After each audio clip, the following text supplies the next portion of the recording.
Oh, oh, oh. Sorry I was late, Tom. Sorry I was late. I was not pooping, Tom. Sorry I was late. Man. Dude, sorry about the Packers. That was a brutal loss. It was tough. It was tough. Cried myself to sleep last night. Bears' future looks extremely bright. It was, wearing all black for the Packers season funeral. Tough loss. Yeah. And it's going to be a tough offseason. I'm glad you're here today. A lot of people want me to uplift you. I don't know why they're looking at me to bring up your spirits, but I'm going to do that today, Tom. I appreciate it. And, we're back to the, we're not kings of the North and the other teams in the North have won the division. All have won the division more recently than us. And it's a long road ahead, to say the least. Yeah. This is going to be a good show. Tom Grossi.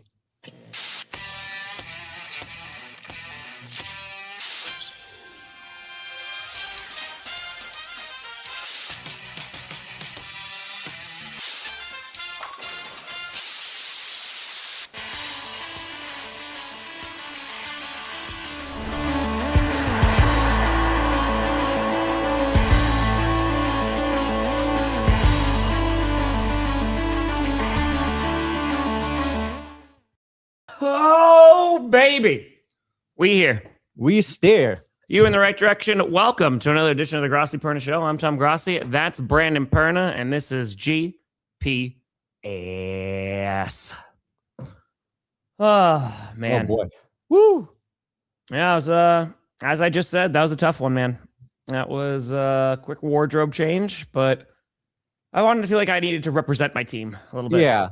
Just wanted to get the Packers. I need to uplift my own spirits. I appreciate, you attempting to do that, but yeah, it's got to come from within. It does. Yeah. So many people are like, hey, have you consoled Tom? Did you check in on Tom? I was like, no. Someone goes, has Brandon reached out to you? I was like, no. Yeah. First of all, I'm like, nobody died. His football team lost. But also, dude, when my team loses that way, I don't want to talk to anybody. I don't want anybody calling me. I don't want to answer group texts. Nope. I don't want to talk to anybody. And I'm like, I'm going to talk to him Monday. I'm like, I approach it the way I want to be handled, and that's just leave me alone until I can feel normal again. I don't know if that's the right. Would you prefer I call you after a tragic loss and be like, Tom, are you okay? No. Okay, good. The amount of texts I got like that night, and I was just like, I haven't even responded to them. Like I got a litany of texts on Saturday. I was like, nope. I got a bunch of DMs. Nope. I'm just like, I am just going to put my head down, fight through the tears, stream the rest of the playoff games, and we'll see what happens. Yeah. So it's just, work through the trauma. And that's been the motto. So I want to be a good friend, obviously, but I'm just like, dude, I don't want to talk to anybody. Yeah. I don't want to be like, yeah, I know it sucks. I'll be okay. Yeah, like what do we get? Also, it's a football game. Like we're grown tough one, man. Yeah, it is. Yep, that tough loss. Yeah, it was a tough loss. Had him. Yep. No, we did. Like, what am I going to say to you? I don't know. It's so pathetic too. Like how sad it makes us as adults when our football team doesn't score enough points in a playoff game. There's things that put that into perspective, right? That it's just like, wow, okay, but damn, how lucky are we that we get to really invest ourselves into this, and this be like, oh man, this is gonna ruin my whole day. This is gonna ruin my whole night. Yeah, that's what it is. So that's it. A football result. Just grateful to be feeling alive. Yeah, it was a crazy weekend though. Like it's what the title is, man. I mean, obviously the game last night, which was really close for a while, and like I don't know how you feel about it. I thought it was a really good defensive game. It was two good defenses going up against two not good offensive lines. It was just the Chargers one was significantly worse. But they was 6 sacks and 5 sacks. Herbert and Maye were right behind each other in the season for most sacks. And it was an excellent weekend of football, unless you were a Packers. Yeah. I would say we basically got one half of lopsided football in 5 games, which is pretty insane. And the Panthers did not get blown out. They made that game awesome. So your big concern right there, box checked. Great game. Yeah. Then Packers Bears was incredible. The results for Packers fans, atrocious, but that was the best game of the week. Then Bills Jags delivered as well. Like that game was excellent in the morning. Not necessarily like the best game, but just a competitive matchup. And then Eagles 49ers, ugly, but it was, it was a 1-score game at the end. So like to have that many 1-score games, it like literally when you put best wild card round ever, my intro for winners and losers was this the best wild card round ever? Yep. That's like, there you go. It was that damn good. It was that damn good. Well, and when especially after this season where like it has been so chaotic, parity's at an all-time high, and you are like, all right, are the playoffs going to live up to this? Dude, we're 5 games deep, and yes, like the answer, definitely yes. And it just feels that, you and I were talking about this real quick before we did that intro, was before the 49ers game, all 3 teams that were leading at the 2-minute warning lost. Yeah. And you and I spoke about this I think it was right before the playoffs. Maybe it was like a week or 2 before. I forget what show it was. But we were talking about just how many lead changes there's been in the fourth quarter and how many late comebacks. And dude, like they broke the record this weekend with the amount of fourth quarter lead changes in the playoffs. And like it just, a wild weekend of football. Yeah, it was because I was looking and it was Bills. Wait, hold on. Was it Bills Jags? Yeah, Bills Jags and Rams Panthers. There's 28 points scored in both of those fourth quarters, and each team scored 2 touchdowns. So Jags 2 touchdowns, Bills 2 touchdowns, Rams 2 touchdowns, Panthers 2 touchdowns, and to see like that all happening at the end of games, it made just for a while that finishes like you couldn't relax. The only time I started to relax and it was like this game's over is when Drake Maye threw that touchdown to Hunter Henry. I'm like, okay, yeah. 16-3, that might as well be 62-4. You know, might as well be 21-3. Yeah. Yes. Yes. But like the Bears, the Bears can score. The Chargers, they were not getting into the. There was no scoring that was happening. No. And even if the Patriots, they had some turnovers in that game, right? Because they had the fumble, they had the interception, and like they were still able to drive down the field. The Patriots defense, we'll talk about it. Dude, getting Williams back on that D-line made a hell of a difference. And I know you're going up against the offensive line of the Chargers, but yeah, that was a phenomenal defensive performance. And if they're going to look like that against a team that doesn't have the Chargers O-line, they won't look that dominant, but their defense is good. And a big reason, like Milton Williams getting him back was huge. Their run defense took a hit when he was off the field. They got him back for that final game, and he was very good. But their secondary is also excellent. Like Christian Gonzalez is an incredible corner. It was a head injury, so that means concussion, right? Usually. So like his status will be up in the air this week. But like their secondary is really good. And I also think the Chargers receivers were just kind of pedestrian as well. Like they couldn't get open. Herbert had little time passes. And then a few times when Herbert had him, he's under pressure. He can't get the ball to him. And Herbert is, the narrative, I find the narrative on Justin Herbert today probably one of the more fascinating things because I think people are pretty divided. There's a whole group of people like this dude is a fucking overrated choke artist, can't win the big game, dude sucks, your social media quarterback's back. And then there's people I think who understood what the Chargers went through this season, knew their chances of winning were gonna be slim based on their offensive line, And I just don't know how anybody really can succeed behind that Chargers offensive line. Quite literally one of the worst offensive lines heading into the playoffs, I think, ever, in terms of their grading offensive lines era. And he got the ever-living shit kicked out of him last night. He was the leading rusher, sacked 6 times. There was a thing that said he was pressured 30 times. Now, I don't know if that was pressured on all 31 of his passes, but dude, what quarterbacks...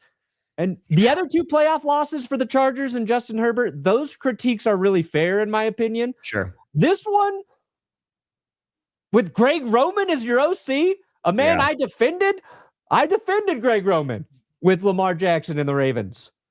He's a terrible choice for a Justin Herbert offense. There you go. He finally came around. That's it. Then Todd Monken to the fucking Chargers, and let's see him operate with a quarterback like Herbert for a year. That's it. Anyway, that's it. Mike McDaniel to the Chargers. Don't send him to the Lions. Yes, JG. I streamed all 3 games, and there was only 10 minutes in between the first and second game, so that's why I couldn't do the reaction. So the other 2 are out. I'm going to put out the Jaguars Bills one. Tom, where's my reaction? Where's my reaction, Tom? You only streamed 3 games and put out 4 videos yesterday. That's it. No, I don't think so. Hundley, he was either going to be good at football or chew bubblegum. And he had plenty of bubblegum. So, yeah, no, I don't think he retires early, though. No, definitely not. I don't think he leaves early either. God damn it, dude. God damn it. Here you go. What's worse? The Justin Herbert critiques or folks going, yeah, some of that loss for the Packers is on Jordan Love?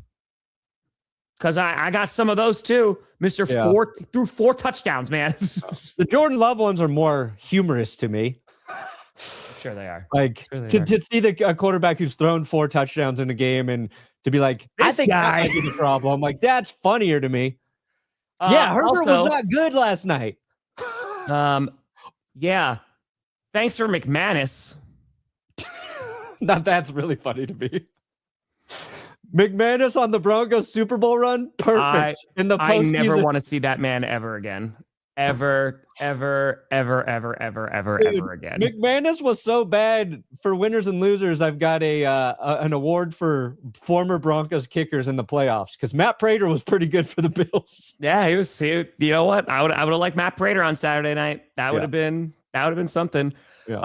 Yeah, let's go through these games.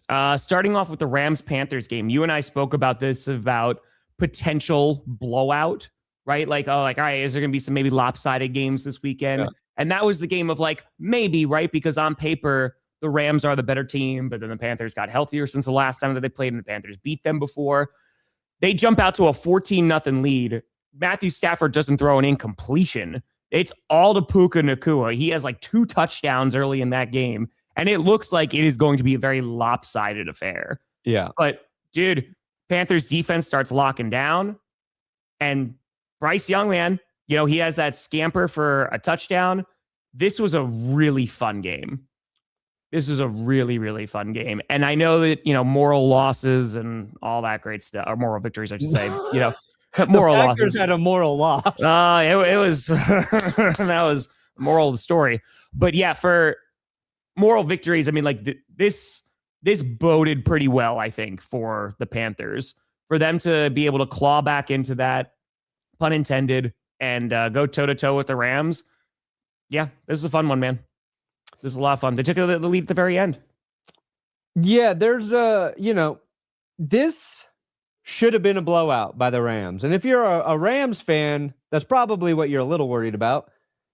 Sure. You jump out to that lead, and then their offense went ice cold for 2 quarters. But when they needed it, Stafford delivered, right? And I think the soundbite that Devontae Adams has going around right now about what did Stafford say? Like, let's go down and snatch these guys' souls or something like that. Yeah. It's like just something so cold, and then he does it. But I think like it is a moral victory for the Panthers, and you can be proud of having a moral victory because nobody thought you belonged in the playoffs. Yeah. And nobody from the NFC South truly belonged in the playoffs, if we're just being honest about, winning records and what types of teams deserve there. He certainly didn't deserve to host a playoff game. All that said, when you were there, you delivered. And you delivered against a very good football team, against a future Hall of Fame quarterback, probably a future Hall of Fame head coach. And I don't think momentum carries from one season to another, but if you were ever going to make a case for that, it would be here. And Jalen Coker, what a coming out party for Cokeheads. Like he was a monster. And it's like the Panthers, it's like, okay, we do have something to build on. We just need to get some more pieces on our football team. And offensive line help. Yeah, offensive they were dropping line like help. flies too. I think like you've seen Bryce Young's physical limitations at the position. That's kind of what stood out to me. It's like when you watch a quarterback with elite arm talent scramble and they're really dangerous, Bryce Young's not that guy. Like he cannot make every throw. He cannot make it from every angle. And I saw that several times in this game. Outside of that, though, he's a solid quarterback, and you can win with Bryce Young. You just have to know that about him, and you got to kind of construct your team around that.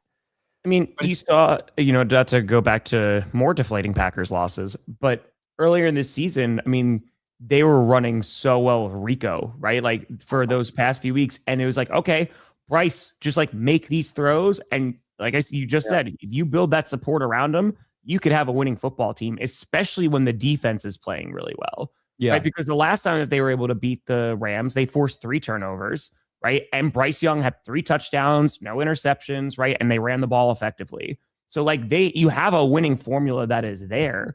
And I don't think Bryce Young, because I think it's his contract year coming up, right? Yeah, it's 5th year. Yeah, so they'll let him play out on that contract.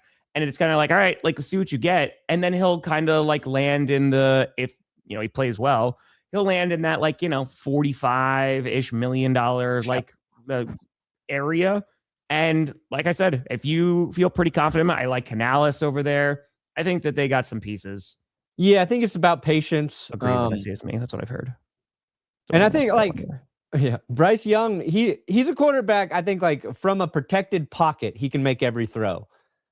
Just moving, scrambling, he can't. But he can make plays with his legs too. Like his, you mentioned his rushing touchdown. He's got some of that. And I'm not like trying to knock on Bryce Young. I see what his limitations are. And if you're the Panthers, you've got to accept that and build around that, or you've got to figure out a better plan. And there's not going to be a lot of options. There are typically not a lot of options at quarterback that are going to be truly better than Bryce Young. But Rico Dowdle even voiced a little bit of frustration, I think, in his post game, talking about his lack of carries after his, barely got the ball. Yeah. I will say though, his nickname is one of my favorite in the NFL. The Slim Reaper. It makes me very happy for Bryce Young. They call Bryce Young the Slim Reaper? Yeah. That's Devontae Smith's nickname too. Oh, well. We need a Slim Reaper off. That's it. They're both on the couch right now, so. Yeah, Slim Reapers they're sleeping. Kevin Durant's the Slim Reaper. Oh, God, get KD on the field too. Listen, everyone, can only be one. 3 Slim Reapers enter. 1 Slim Reaper leaves. Yeah, you mentioned, Matthew Stafford, it was reported today, he has a sprained index finger on his throwing hand, but he is still going to be good to go for the game against the Bears. And I do wonder, and I think a lot of Rams fans are wondering too, is this, okay, the Panthers just have the Rams number, right? And they're just playing them really tough. Yeah. Or is this more reason for concern? You saw this in the Falcons game where the Rams didn't look very good. They go down 21-0. They're able to battle the way back, but they lose that game. Of course, they collapse in Seattle. And I really wanted to see that Seattle divisional round. Still could potentially get it for the NFC Championship game. But now they're going outside. They're playing in the cold in Chicago. And while there is a defense that they can definitely exploit, and I do feel like they can put up some points, who knows, man? Stafford is a little bit of a different player outdoors in the cold. So it's going to be an interesting game. How are you feeling about the Oh, the Carolina Reaper. Carolina Reaper, that makes a lot more sense. Like the pepper, right? We'll call him the Slim Reaper on Saturday, though. It happens. There's too many things to remember. Carolina Reaper, 20 out of 10. That's my mistake. Yeah. So, like, are you concerned with the Rams after this game? Going up against the Bears? I think the Rams have looked a little flawed down the stretch in general. They're still good, and it's hard to bet against teams when they have a quarterback you can rely on, like Stafford, right? Like, as a Broncos fan, that's why I don't want to play the Bills necessarily, because, like, who the fuck really wants to play Josh Allen? Nobody. No smart football fans like, yeah, give me Josh Allen in a playoff game. Sure. Except for probably Chiefs fans, but, they're arrogant, so whatever. But, the Falcons beat them. The Seahawks beat them down the stretch. Even that Lions game was a 41-34 victory. And last year we saw the Rams defense really come alive late in the season. I think the Rams are lacking, elite talent in their secondary. I think that's becoming a little more apparent right now. Sure. So the Rams, they look beatable. That doesn't mean they won't win. It doesn't mean they can't outscore anybody with Puka, with Devontae, Corum and Kyron Williams. Like, they can take over games. I thought Carolina did a good job, mostly limiting the rushing attack in terms of it not being like these big breakout runs from the guys. So yeah, they're a hard offense to defend, but I think their defense is a little bit flawed right now. Yeah, I agree with that. And they're going up against an offense that can put up points. They put up 25 in the fourth quarter. Yeah. I did want to play this. We'll get Garrett on as a guest. I was talking to Garrett this morning, and when he popped in, he was like, "Ooh, I'm on the GPS background," and I was like, "Garrett Perna Show." That's it. And I was like, let me screen cap this and make a joke. And I was like, you know what? Let me just take the joke one more step further and pretend like Garrett is Tom. I came down here and was like, okay. Yeah. We'll get Garrett on to talk football for sure. Did you see this clip here? I saw it this morning, yeah. Now, I saw this. I was like, this is amazing. I love this. How you doing today? Lynn Jones, Jacksonville Free Press News. I just want to tell you congratulations on your success, young man. Thank you. Hold your head up. Can you not hear it? Very low. Season. Is it low? Let's see here. Very low. Okay, let me rip it like a gentleman. Rip it real good. I'll rip it and I'll bring it back in. I hope the furnace gets better. That's no joke. Okay, not good when the furnace goes down. As we wait for that, yeah, we could talk about the Packers game. That I honestly, I mentioned this to Perna before the show started. I'm trying to go into the Rolodex of Packers trauma, specifically in the playoffs, and seeing where this ranks as some of the worst losses. And I think there's a few things, right? One, it's against the Bears, right? That's always going to be an extra sting. Two, this almost exact thing happened, little over 3 weeks ago, in which they choked away the lead at the end, the onside kick, the whole 9 yards, and the Bears were able to win, right? So just repeat performance. Three, the fact that they were up 21-3. Yeah. All working against me to really just drive home how bad this loss actually was. The things that are kind of preventing it from being like a potential like top one is, one, there have been worse losses because this was just the wild card round, because we've done this before in the NFC Championship game. That. Two, my expectations for this team definitely changed after Micah Parsons went down, and just the way that they were going to be able to go and get to a Super Bowl. They were a lot more limited in their pathway there. Yeah. It was going to have to be their offense. Their offense was going to have to be clicking. The defense, especially after that Bears game where they choked away that lead, then get after get run over by Derrick Henry. It was like, okay, this defense has obviously taken a hit, and they have just gotten worse and worse. So their expectations were lower. All that being said, good God, man. I mean, you have Matt LaFleur coming out saying that he is embarrassed for anyone associated with the Packers franchise after this one. And what's really interesting, and rightfully so, and what's really interesting, right, is because there's been a vocal crowd of like the fire Matt LaFleur crowd. And then after this loss, I don't blame him, man. I mean, it's tough to sit here and go, yeah, no, I don't know. We're going to see Ed Policy is going to be talking to LaFleur because that is a very weird position that they're in. So right now, LaFleur is heading into his contract year. So he is not going to want to play, without some guarantees, or coach, excuse me. He's not going to want to coach without some guarantees, even though he might be a better kicker at this point, without some guarantees. And Ed Policy has come out and said that they do not want to have a lame duck coach. They don't want him to just have all these distractions of, are you going to re-sign him? But then there's the other element that he is going to be owed a ton of money, because when Matt LaFleur was hired, they were not paying head coaches this kind of money. And now in the Ben Johnson, right, because he's getting paid double digits, he's getting paid what? It's like $15 million or whatever the hell it is. LaFleur's not getting paid that. So I would love if he just plays out his contract. You go win a Super Bowl, you get all the riches in Green Bay.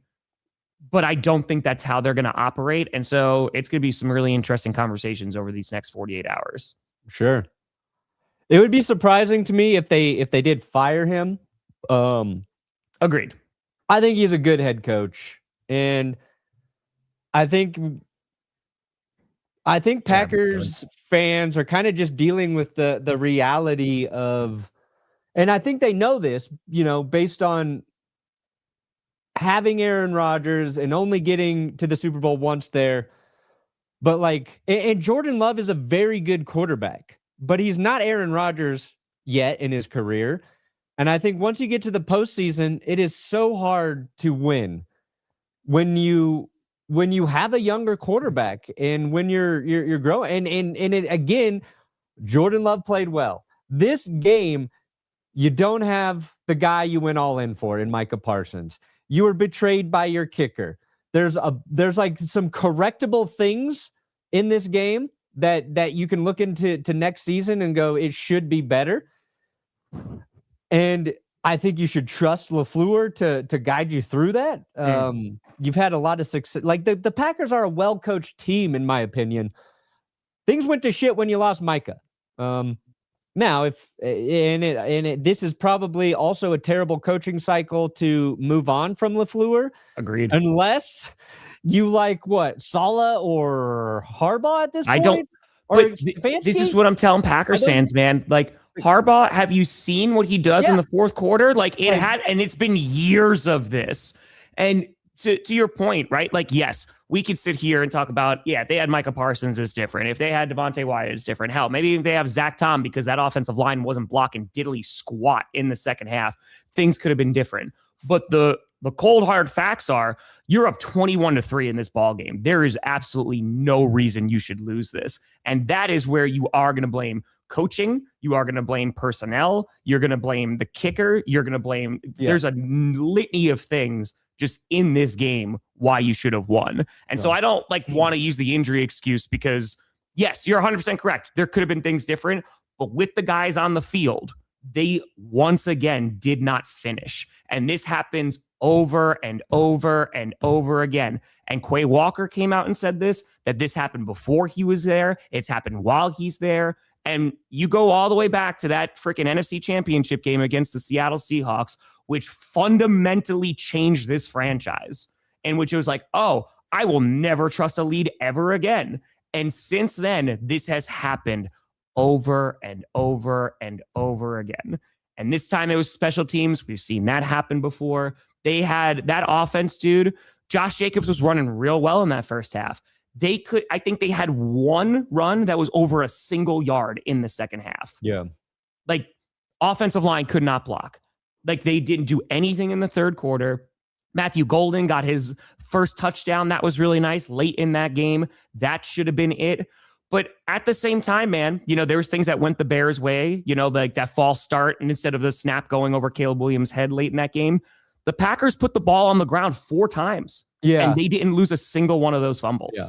So it's just, it's inexcusable. And it's like, all right, well, now what do you do? And I agree with you. Just by virtue of getting healthier, the Packers should be in a better position next year. But there's a familiarity, and there has been this consistent problem where the Packers can't close out games. And it is very difficult to put your finger on why that is. Sure. Is that coaching? Yeah. Is that culture? Is that the personnel that you have? Because they asked Matt LaFleur straight up, did you call different? Like, did you change your play calling from the first half to the second half? He goes, nope. They brought more pressure, and the offensive line just couldn't pick it up. Yeah. Yeah, I think the Packers just got outplayed in the second half. Yeah. But, like, and you can't blame it all on McManus, but when you miss a PAT after that golden touchdown, right? That's 1 point. And that was costly because at the end of the game, Packers need a touchdown versus a field goal. Yep. 44 yards. That's not even counting in the other 2 field goals he missed, right? That's 7 total points. Yep. And let's give him a miss on one of those field goals. It's the playoffs. We saw lots of kickers miss, including Cam Little. The one right before half. You know? He can miss a yarder. kick. But you can't miss 2.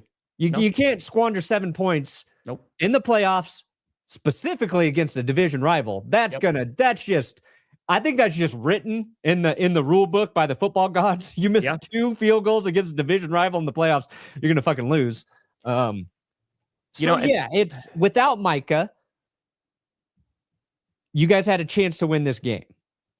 Also, this is just how the Bears have won games all season too. Like if you want to deflect blame, and if I were a Packers fan, I would be deflecting blame as like a goddamn shield, just like boom, boom, boom.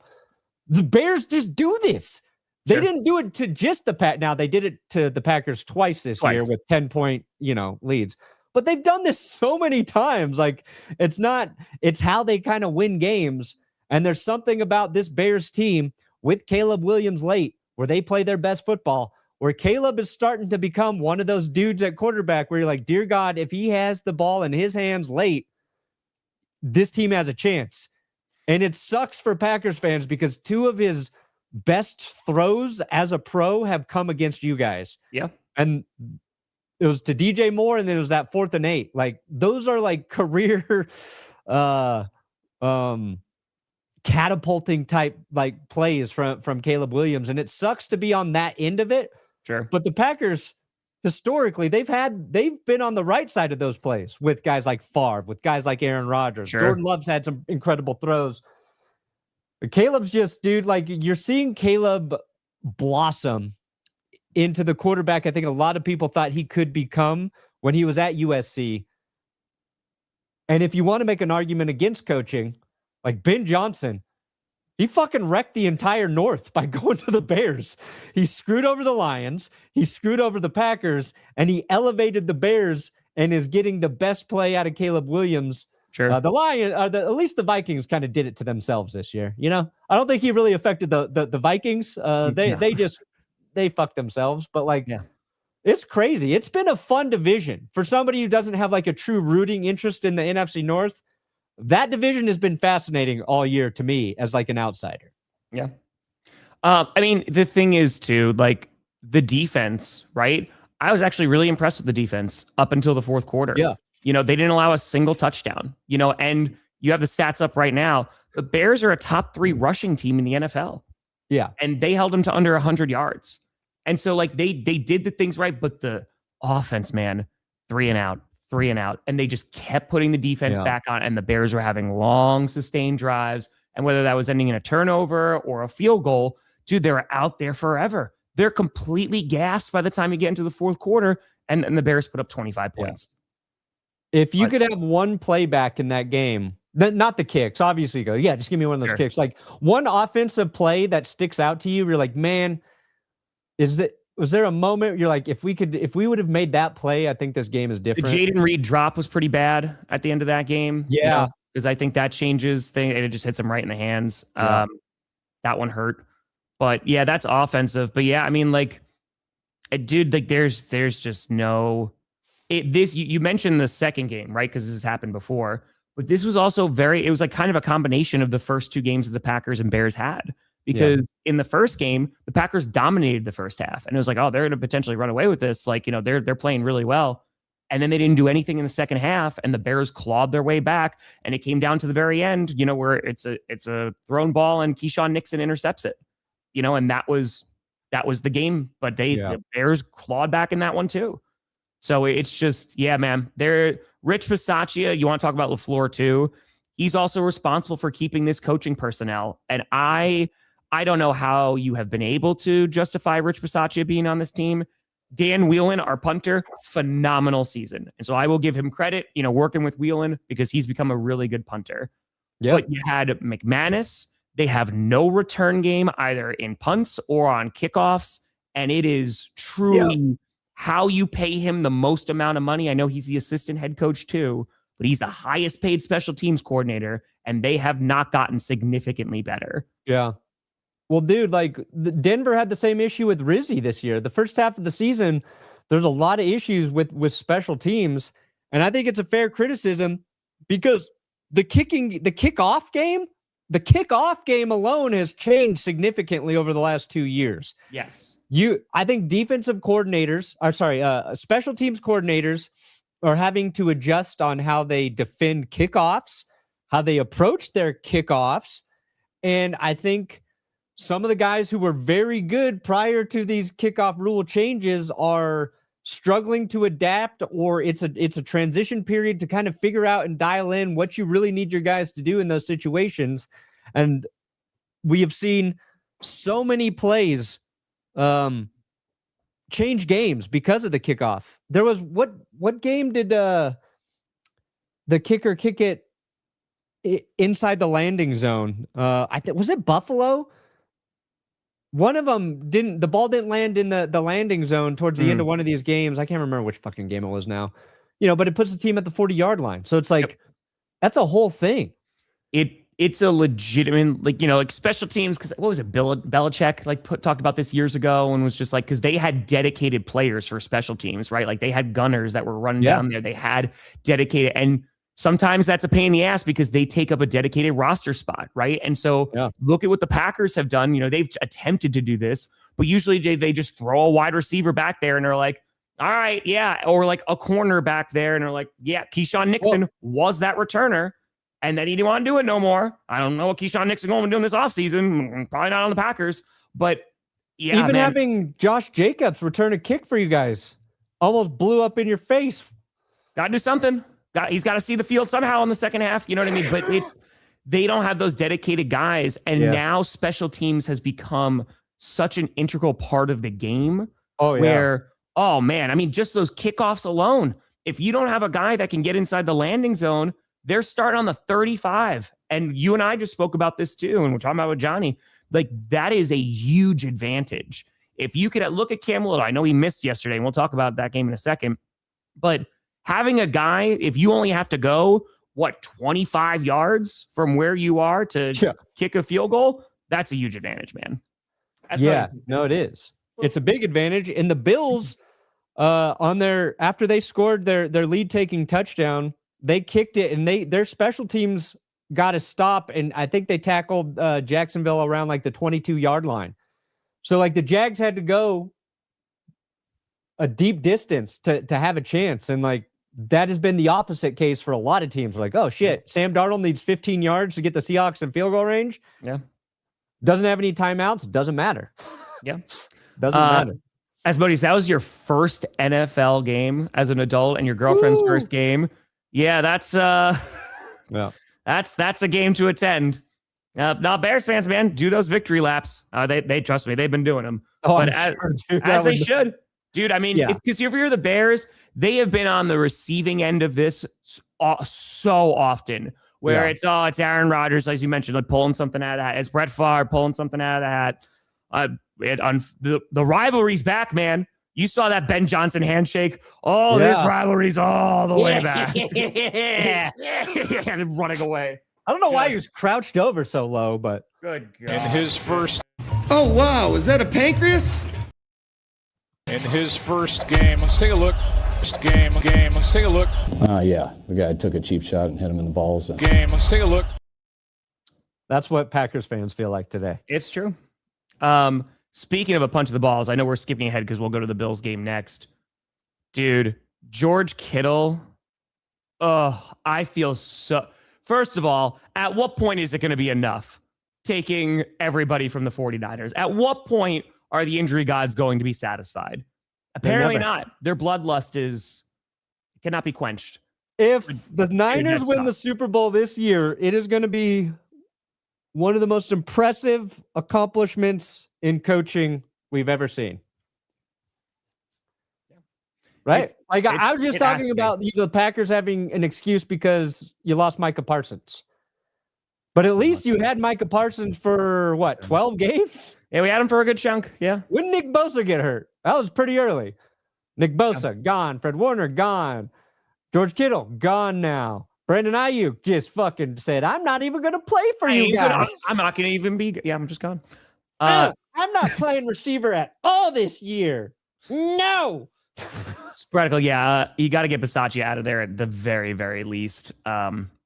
It sucks because when you guys get rid of Bisaccia, he's going to go somewhere else and be really good again. Of course he is. Of course he is. But yeah, we'll see what Ed Policy decides, man. Because I didn't think they would, and I do think consistency is important, and I do think they'll be better just because of getting folks back. But it's going to be a long offseason. I've decided on an official no Bisaccia policy. Yeah, Ed policy. That's it. All right, I got the clip before we talk. Yeah, here it is. This will segue us right into Jags Bills. How you doing today? Lynn Jones, Jacksonville Free Press News. I just want to tell you congratulations on your success, young man. Thank you. You hold your head up, all right? You guys have had a most magnificent season. Thank you. you. And you did a great job out there today. Appreciate so you it. just hold your head up, okay? Thank and you, ladies ma'am. and gentlemen, Duval, you the one, all right? you, ma'am. keep it going. We got another season, okay? I appreciate Take it. care and much continued success to you and the entire team. Thank you, ma'am. What a refreshing soundbite. It's so funny because like the beginning of that, Liam Cohen is kind of just like, just like the usual, like everything that every coach does of just like, just get through your question. But then there's like just genuine sincerity there. And you see him start to crack and he's like, all right, thank you. He's like, Thank you. Thank you. Yeah, because I love it because I think it showcases what Liam Cohen has meant to the Jacksonville Jaguars this season. Okay. Yes, they lost this game and that sucks. Right. And they were one of the best teams in the second half of this season. And that is all because of their head coach. And when you lose in the wild card round, it's tough. But I think it's true. If you're looking at the organization, what this season has meant to that fan base, it was a big win for the Jaguars. And I think based on what Cohen has done, the message there is true. Like they should be optimistic moving forward. They have a very good team, both on offense and defense and special teams. And there's a bunch of, I'm just like, this is going to be celebrated unanimously. But then it had to be ruined, not by football fans, but by other fucking reporters out there. This pissed off reporters who are like, you know what? It's not your job to compliment the team after a game like this. You need to be professional. Technically, that was not a question. That's fair. There wasn't a question. Yeah. There was no question there. But like, dear God, can we I agree. This is not something you want to see after every game for every team. You don't need a reporter going, yay, I know you guys lost, but here's a pat on the back. But I think at the end of the season like this, it was a nice thing to hear. And I liked it. And I was just surprised to be on Twitter and be like, oh God, there's a bunch of reporters saying this person's not professional. And this is not what the press conferences are designed for. Okay. I mean, I've heard some dumbass questions from those reporters and going like, why? How you feeling now after that loss? Yeah. Oh, that's a much better question. Yeah, exactly. What do we actually glean from these fucking forced press conferences after every game, after multiple, coaches and players? Like it's just coach speak. It's you get one or two sound bites per week, and that's from 32 NFL teams, right? Like it's people taking that portion of the job a little too seriously. And Anyway, again, like I think that, right, if you have credentials, like there is like that separation between like, okay, I got to put my fandom away and, like be like, buttoned up and like professional and stuff. But yeah, I mean, listen, how often do you see that? You don't. And no, it's awesome. Who cares, man? Freaking awesome. Who care? And you know what? It seemed to make Liam Cohen smile a little bit. You know what? Why not? Hey, it was their season was a success. Jacksonville's season was a massive success. Held together, Warhorse. Yeah. But again, it's just, unfortunately, I've seen this film before. And I mean, dude, look at that box score. It's identical, except the Bills scored 3 points in the freaking first quarter. Yeah. It's, and the interesting thing about this game, the Bills won, but I thought Jacksonville outplayed them physically. I thought the Jaguars kind of physically dominated this game. Josh Allen got the piss beat out of him. He was checked for a concussion. He hit his hand on a helmet, had his leg rolled up on. And he went into this game with like a foot issue already. And he looked a little slower when he was trying to make plays with his legs. And this is not the best version of the Bills, but they stole a victory here. And I don't know, man. Like, dude, that tush push where they just literally picked Josh Allen up and they're just like, come with me, buddy. We'll take it to the end zone. Yeah. One of the most insane QB sneaks you'll see. When they needed a play, he made it. And what really surprised me is Buffalo won this game and they had just 46 rushing yards from James Cook, dude. But that doesn't surprise me. Brandon Cook had a more impactful game than James. Yes. But they're going up against the number one run defense, right? And that's why I picked the Jaguars to win this game. Because I said, you're taking away, that balanced offense. And they did. They did a great job limiting what James Cook could do, averaging just over 3 yards a carry. And it was just the turnovers made a difference, right? Yeah. Obviously, at the very end, that last interception, that's not on Trevor Lawrence. It just goes off Jacoby Meyer's hands, right? The guy who is usually who has been great for them. Trey White, I thought, did a tremendous job getting his hand in there. I thought it was just a stellar defensive play from Tre'Davious White. You don't want to blame Lawrence for that because it was a good throw and very tight coverage. Sure. But then you're like, that may be too tight a coverage to throw into. But you're right, Tom. If you would have said Jacksonville's going to hold James Cook to 46 rushing yards and Josh Allen is not going to have more rushing yards than James Cook, you always got to have that caveat in there. I'd be like, oh yeah, Jags are winning. Yep. But it was the 2 interceptions by Trevor Lawrence that were a big deal. And it was the missed field goal from Cam Little. Yep. A 54-yarder. That was such a weird sequence too, because you had them trying to spike. It did not look like they got that ball off. No, and they then it was didn't. It was the offsides call. And then I was like, oh, I don't like this. So I actually was okay with the Jaguars missing that because I was like, this is a good game. I do not want to be talking about the officials after this. So it's okay, no harm, no foul. Let's move on to the second half. And it was a great game of football. It was an incredible ball don't lie moment. And even before that, they took the Brandon Cooks reception away. That was, I would say, also controversial. I think maybe you can call it either way. But when we've seen Travis Kelce be rewarded a catch in a much more egregious situation, that was a tough one. But yeah, that was an odd series. I'm glad the kick didn't go in because this game probably goes into overtime, right? And who knows what happens. Sure. Yeah. Ox, I mean, again, I don't know how else. I've said it so many times, but this is I told you on Saturday. This is just, they don't want a lame duck coach. And so now they're going to see if they're going to come to an agreement because he's in a contract year. Yeah. The Packers are not an organization that just fires coaches. Did you see how long they kept Dom Capers? Do you see how long they're keeping Rich Bisaccia? This is just, they don't make these snap decisions. That's why it was such a shock when they fired McCarthy after that Cardinals loss. But I mean, we're one team that the Josh Rosen started and actually beat. So they're like, okay, that's enough for those last couple games. But yeah, the Packers just ain't that organization, man. I'm just calling how I see it. Sure, AJ. But yeah, Jaguars, tough ass season, man. They had a really good year. Trevor Lawrence was like a monster down the stretch. And I feel really confident in them going forward. Yeah. We'll see what the Texans do, because the Texans are a team that I think that they could get better too. Like, they get Tank Dell back. That offense is already going to be better, and they already finished top 15, I think, in passing. So yeah, it's going to be fun there in the AFC South, but that's going to be a tough for division. Duval. That's going to be a tough division. But the thing that I want to ask you real quick too is because now it's confirmed you're playing the Buffalo Bills. Yeah. And I agree with you that this is not even the best version of the Bills that we've seen in the last few years go into the playoffs. Yeah. But Josh Allen, man, like, he is Keon Coleman actually made a big catch in this game, right? We haven't seen him make a catch in God knows how long. Yeah. So, I mean, how are you feeling about this? I know you didn't want to play the Chargers because I think they matched up really well with Denver. Yeah. But how are you feeling against the Bills? Yeah. I think like Patriots fans, like, you didn't want to play the Chargers. Yeah.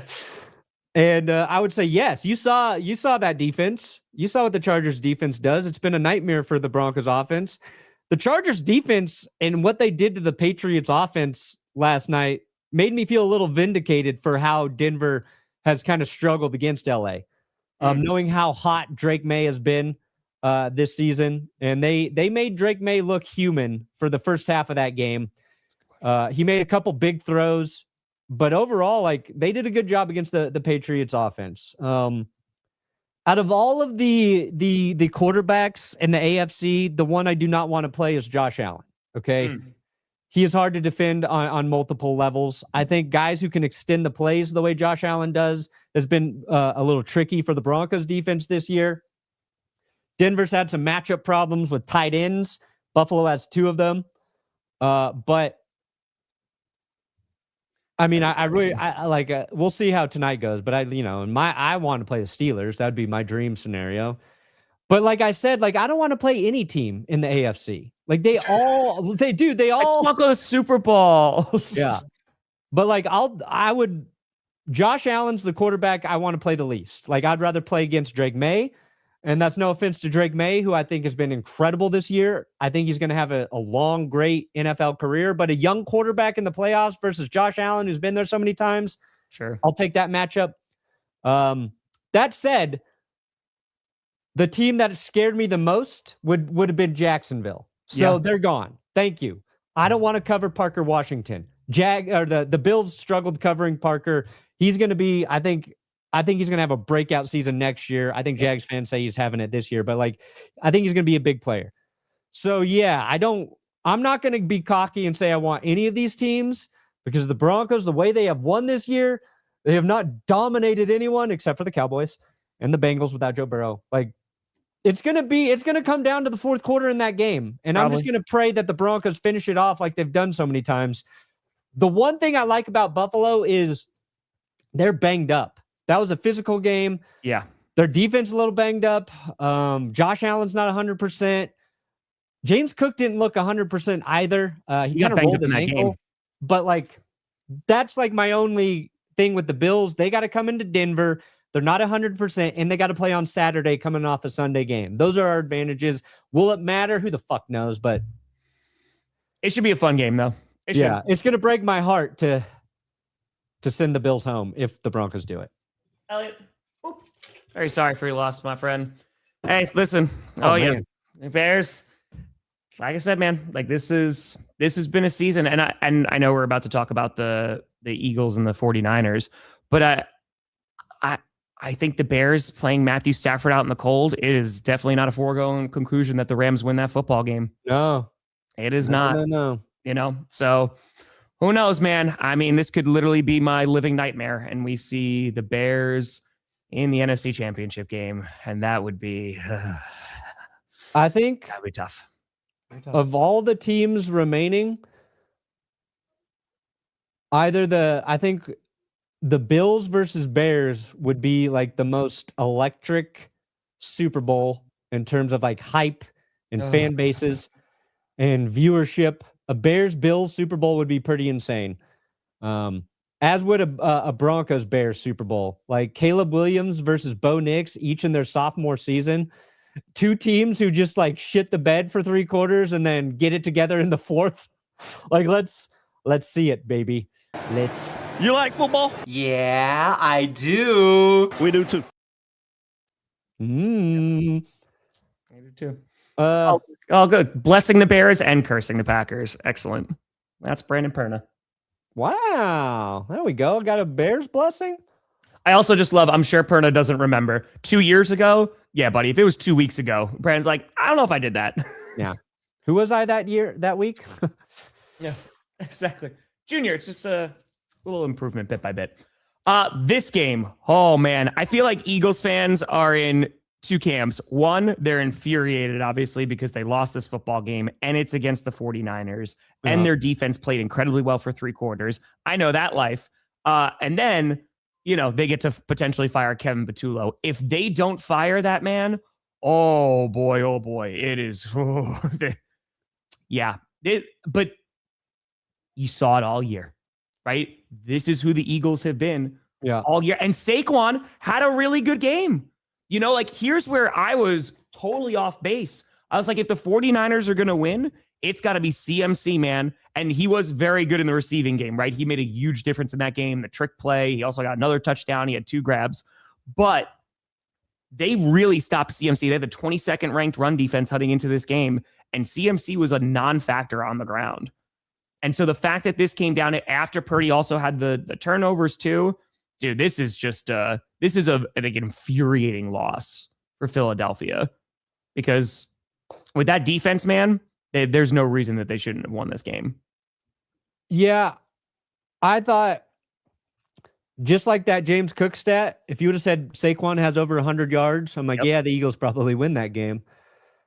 Didn't get enough out of Jalen Hurts. A lot of people are pointing to that A.J. Brown drop. Yep. He had no receptions in the second half.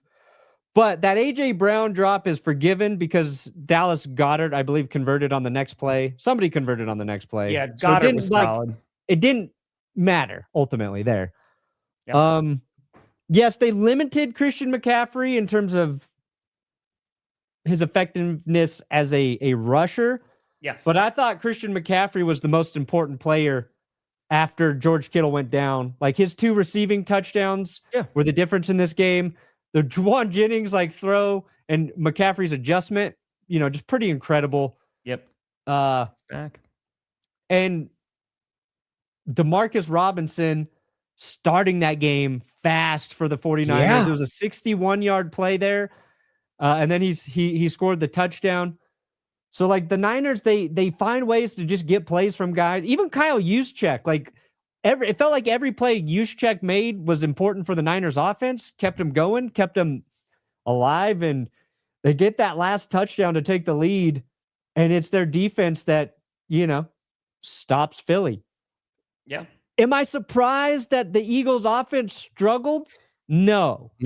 Am I surprised they didn't have more success against this version of the 49ers defense? Yes. And it's just because we've seen the Niners defense kind of let them down. And not because they're a bad defense. It's just and we've said it every week, and I'm sure it doesn't even matter at this point. They've been without their 2 best players on defense. And I don't care what defense you are. That's tough, dude. It's fucking tough. And kind of like the Rams, the Niners don't have an elite secondary. They have good players back there, but, you can win. You can score. They kind of shut down Philly. And again, you give the 49ers a ton of credit. And the way that game started, I was like, is this going to be an offensive shootout? Right? Because the 49ers march down the field, they get a touchdown. Then the Eagles march down the field. They miss the extra point, right? So, they wind up losing by 4. So we had a lot of missed kicks. But yeah, that, holy cow. That was, and then it was just a rough game for until the 4th quarter. And just at that point, the defense is exhausted, and Purdy's able to make things happen. And yeah, that Juwan Jennings touchdown was crazy. He got lit up too. Holy cow, did Juwan Jennings get hit? Yeah, he's tough. He's an underrated player. Used to play QB. I know. I saw the thing about him being a 4-star recruit ranked ahead of Joe Burrow and Sam Darnold coming out of high school is pretty funny. Yeah. But you're right. So it's what? Jake Elliott misses a PAT. Eddie Pinheiro missed a PAT later in that game. McManus missed. Cam Little missed. You saw A.J. Brown with a terrible drop. Jaden Reed had a drop. Keenan Allen had a terrible drop. There were a lot of reliable receivers who dropped passes this whole weekend. There were kickers who missed, I think, disproportionately from any other like playoff round. There was a lot of those little weird things that I think added to making a bunch of these games really entertaining and fun. Yeah. Can you just pull up the Patriots and Chargers game real quick? One of the things you were mentioning, Justin Herbert being the leading rusher for the Chargers. Yeah. Drake Maye, dude, on his scrambles made a huge difference in that ball game because he was there. He was their leading rusher as well, if I'm not mistaken, right? Yep. The two leading rushers, Herbert, Maye. It's true, damn. Yeah, look at that, 66 yards. It both have 10 carries. But there was a point, and it was before the touchdown, where even though the Patriots were making mistakes, and they were turning the ball over, it was very clear that they were able to move the ball more effectively than the Chargers were last night. Yeah, here's the difference, okay? Drake Maye, 10 carries. Justin Herbert, 10 carries. That's kind of a product of like, you got a young QB who can be mobile. Those are not designed runs. It's just your quarterback taking what's there. Yeah. 19 carries between Ramondre and Travion Henderson. Yeah. And Ramondre Stevenson had one like really big run. I think it kind of affects that 5.3, but like they at least committed to consistently running the ball. Yeah. 12 carries between Vidal and Omarion Hampton. And I think Hampton's ankle a little messed up still. But this 11 carries with that offensive line, and it's unforgivable. Like if you want to blame somebody for the Chargers, you put that on Harbaugh and Greg Roman having a terrible game plan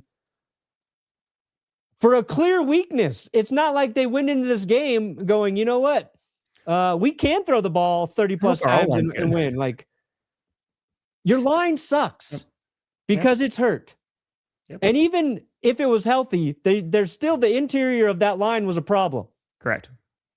Yeah. And that doesn't necessarily mean you're going to run the ball you're not going to have 150 rushing yards in this game from your running backs, but at least make the fucking defense think you're going to run sometimes. I think Greg Roman's he's got to go in terms of coaches. And here you are, buddy. I've come full circle. Kevin. But I thought I think Greg Roman is better suited for a quarterback like Lamar Jackson. I wasn't really doing much there either. So, I mean, no, they had success together, but and they stopped running the ball. In the postseason, and they stopped running the ball. Exactly. Oh my God. And the Ravens wear a still diaper. Rah, rah, rah, rah, rah. Wear a diaper. Rah, rah, rah, rah, rah. Wear a diaper. Rah, rah, rah, rah, rah. Wear a diaper. But anyway, special teams garbage. Yeah, but again, right? Like it's because Vidal has played, and again, you're going up against a good defense, but Vidal has done well, and I know Hampton's banged up, but I agree, you have to have something there when your quarterback is getting sacked 6 times. And dude, they were able to get after Drake Maye too. They sacked him 5 times. Yeah. So it was. And Drake Maye made more plays than Justin Herbert. It came down to Drake Maye basically 3 or 4 more throws than Herbert in this game. Big throws, and that was a difference. Yeah. Under similar circumstances, Drake Maye outplayed Justin Herbert. But also, Drake May's coaching staff is better right now. Except for the Chargers Minter, I hope he's gone. He's a very good defensive coordinator. The Chargers defense is good. Get rid of that fuck. I don't want him in the AFC West at all. The one thing I do want to bring up, and we didn't talk about this, because now when we got on this topic of running the football, there is a thing that I will criticize the Jaguars for. They did not run the football enough. They did not give it to their halfbacks enough. They got 154 yards. Travis Etienne was averaging 6.7 yards a carry, had 10 carries. Tootin, 4 carries, 51 yards, averaging 12.8. They gave him 14 carries against a run defense that is one of the worst in the NFL. that was a little confusing with the game plan. Sure. Just a little bit. Yeah, their first touchdown drive was great run after great run. And then they just kind of got away from it. Mm-hmm. You know? Or Steven Stefanski. But yeah, no, I don't know. There was a couple that I know that didn't do well, but yeah, I just feel like that has to be worked into the game plan a little bit more, because that's a weakness, right? Like the Bills run. This is why I thought the Jaguars could win this game. Yeah. It's so funny too, because it's like I think it's the difference between having an offensive-minded head coach versus a defensive-minded head coach, where it's a little bit harder for offensive play callers who are head coaches to really stay committed to the run. Like Liam Cohen. He's been so good this year. Sure. He's remembered to run the ball pretty regularly. But I feel like Sean Payton has the same problem when the run game is working. Like these guys, they're so smart. Their passing games are so complex. They know that they can have success in the passing game with mismatches, and I think that's what drives them. But if it's a defensive guy and your running backs gashing 4 or 5 yards every kid, they have no problem handing it off 30 plus times. No, they don't care. They're just like, here you go. When you need them to out scheme the opponent with an offense, they can't do it. And so it's like that's your little bit of a trade-off there. Yeah, I agree with that. Real quick, just you have to pee. I'm good. Okay. But so I do want to preview real quick this game tonight. So it's the last of the wild card matchups, and we only had one game that was more than a 1-score game, right? So do you see the Steelers getting some magic? Because I think if you are, because obviously you're hosting the Bills, right? Yeah. If you are the Patriots, you're praying the Steelers win this game. Because if there's one thing, that Texans D-line, oh my, I am terrified for Drake Maye, because that Texas pass rush is going to get after him. And I feel like being played outside, Aaron Rodgers, we'll see what happens. There's room for magic there. They get DK back, but that is going to be a struggle going up against that Texans defense. Where do you see the Steelers having a chance here? They got to run. They've played their best football on offense when Kenneth Gainwell and Jalen Warren are the driving force behind their offense. The X factor, they get DK Metcalf back, so that's nice for Aaron Rodgers. The Texans are hard to run against, but they're equally hard to throw against. There are 4 corners in the NFL, if I'm a receiver, I don't want to play against: Christian Gonzalez, Pat Surtain, Quinion Mitchell, and Kamari Lassiter for the Texans. So, like, I think the Steelers, they got to control the game. They got to have long drives, and you got to convert first downs. They need to remember their running backs. I don't think the Steelers are going to win. As a football fan, I want to watch the Texans play the Patriots in terms of matchup. To me, that's a more equal matchup. Agreed. As a they can't come to a legacy fan, I want Rodgers to win a playoff game. I want Aaron Rodgers. I want him to win. I do. When he's out there, like, I don't know, just having fun and slinging it, I enjoy watching Aaron Rodgers play football so much. Dude, but Stingley. I don't know if you mentioned him. Like Stingley, dude, Stingley's great too. It's just, it's going to be a tough time. And right now, I got the Texans in the Super Bowl. Yeah, I think the Texans are going to win. I got the Texans. I got them. I think they can go all the way, because I think they match up very well against the Patriots. Though that being said, Milton Williams, I think that Patriots defense, I think they're going to be able to stop the Texans offense. So there'll be some good back and forth there. But yeah, man, it's no joke.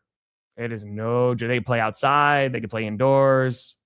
So I think it's going to be an interesting game. I could see this being a slog, though, and see it very similar to what we saw last night. Yeah.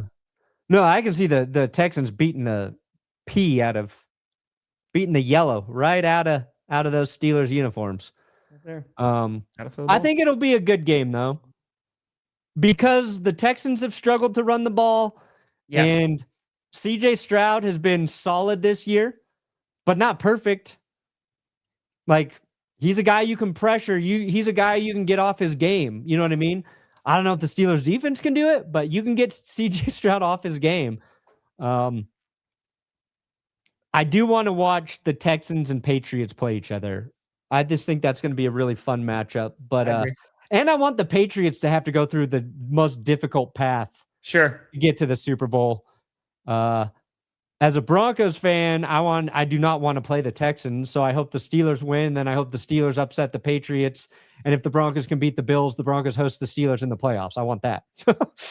I'm shocked how you want that. That's what I want. But I mean, dude, I think if the Bills don't win, like, I think even if you have the Broncos Patriots, I think that's a great game. Yeah. I think if you have Broncos Texans, I think that's a really good game because it was a close game the last time you guys played, and they had Davis Mills. Yeah, the Steelers are the last fringe team kind of available, or that are, still alive at the moment. So we'll see if they survive. But yeah, he needs a wide receiver. You are not wrong. Yeah. Not wrong at all. Perna, what do you got coming out today? We should have winners and losers up tonight at some point after the game. Okay, there you go. I will have the Bills Jaguars reaction coming out in a couple hours. That's the only one I didn't get to yesterday because there wasn't enough time between the games. We'll be streaming the last of the wild card round tonight. And then after that game's over, give me like 20 minutes, and then I'll put out every NFL fan's reaction to the wild card round. And then we'll probably do Texans, Steelers reaction tomorrow morning with power rankings. And I'll see if I get scripted done then too. Nice. So yeah, did you hear about this? This is the first time I heard about this all season, that there's a conspiracy going around that the reason why the 49ers are so injured is because they practiced near that electrical substation. Yeah, I did see that. I have not heard. I somehow have missed it all season. Yeah, somebody posted about it on our Twitter. But yeah. And it got one of the players referenced it after the game. Meteor. Hey, yeah. Listen. Something about it damaging soft tissue or something. Yeah. I forget what the fuck it was, dude. I like it. Honestly, if I was the Niners, I would move my practice facility. I'm moving. I mean, like, you know what? I don't think this is it. At this rate, yeah. This point. It Lord, can't be the violent game that they play. Drive. Yeah. Sorry. And Kittle, right? He tears his Achilles last night. Is it confirmed an Achilles tear? He was playing through an injury. How many times do we see that when it's an Achilles or something? Like Daniel Jones played through an injury, a leg injury. Guys play through injuries to be on the field for their team, and then it leads to other injuries. That couldn't be a more logical thing behind it. Yeah. I mean, it sucks for Kittle, man, because they get Trent Williams back, right? And like, I wanted to see a Rams-Seahawks rematch, and I thought the Bears-Eagles would be also a good game, based off of how they played last time. Yeah, probably. But yeah, I don't know. I mean, that's gonna be a tough game to win in Seattle after they just got their ass handed to them, and they don't have George Kittle either. That's a tough one. Yeah, that's a tough one. Lean on Tunges though. Tunges. We'll see. We'll see if Kyle Shanahan wants to complete his Coach of the Year run for me. Yep. He goes in with answers to Seattle's defense that he didn't have last time. That's fair. Yeah. I don't know, man. I think the Bills Broncos is going to be a really good game. I think that could potentially be one of the games of the weekend. I hope so. I hope it lives up to this wild card round, man. It really was. And to finally answer this question, as we are an hour 13 deep in this, do you think it is the best wild card round ever? Personally. So far, yes. I think so. We've got one game left. Yes. As long as this game tonight is good, then it is the best I can remember. Yeah. But honestly, the only game I remember from last year's wild card is the Bills beating the piss out of the Broncos. So that ruined it for me. Last year sucked. I remember the Eagles beating the Packers. So, that was yeah. Loveland, dude. Yeah, he was a game changer in that. Best tight end left in the playoffs. I mean, you need that overdrafted tight end. Yeah. Yep. Oh, how those takes age. Oh my God. Yeah, I don't know. I mean, I think because everything was so competitive. And if tonight's a competitive game, yeah, I think it's in there. Because usually there's just like 1 or 2 good games, and you're like, okay, especially out of the 6. So, I don't know, man. I don't know. Extend Sirianni. Well, get rid of Kevin Patullo. So, that's it. Well, folks, we appreciate the hell out of you. I will see you later tonight. Perna's got winners and losers coming on out. That's true. But appreciate Eagles fans. If he doesn't get fired today, oh yeah, it's gonna be a time. So we are enemies for 1 week, Bills fans. We'll see.